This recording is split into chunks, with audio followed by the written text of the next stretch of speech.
ফেনীর মাদ্রাসা ছাত্রী নুসরাত জাহান রাফিকে পুড়িয়ে হত্যার ঘটনায় আসামিদের জবানবন্দিতে বারবারই নাম এসেছে সোনাগাজী উপজেলা আওয়ামী লীগ সভাপতি রুহুল আমিনের। হত্যা পরিকল্পনা জানত অধ্যক্ষ সিরাজের দুই ছেলেও, তবে তাদের এখনো আটক করা হয়নি। পিবিআই প্রধান বলছেন, অনেক নামই আসতে পারে, যাচাই বাছাই করেই আইনি পদক্ষেপ নেওয়া হবে। দ্রুততম সময় এই মামলার চার্জশিট দেওয়া হবে বলেও জানান তিনি। রাশেদ নিজামের রিপোর্ট।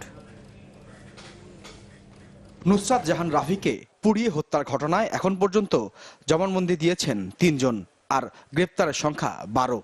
গেল ১৪ এপ্রিল ফেনী আদালতে নুরুদ্দিন ও শামীমের দেয়া জবানবন্দিতে বারবারই উঠে আসে উপজেলা আওয়ামী লীগ সভাপতি রুহুল আমিনের নাম, কিন্তু এখনো ধরাছোঁয়ার বাইরে তিনি।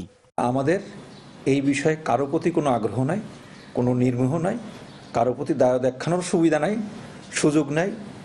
সবার প্রতি যার যতটুকু নাম আসছে, কি কারণে নাম আসছে, নাম বিভিন্ন কারণে আসতে পারে, আমরা সেগুলি দেখে বুঝে শুনে আমরা অ্যারেস্টে যাব। তদন্ত সংস্থা পিবিআই জানায় ৬ জনের বিরুদ্ধে দেশ ত্যাগে নিষেধাজ্ঞার চিঠি ইমিগ্রেশনে দিয়েছিল তারা। গ্রেপ্তার হয়েছে ৩ জন, বাকিদের ধরতে চলছে অভিযান।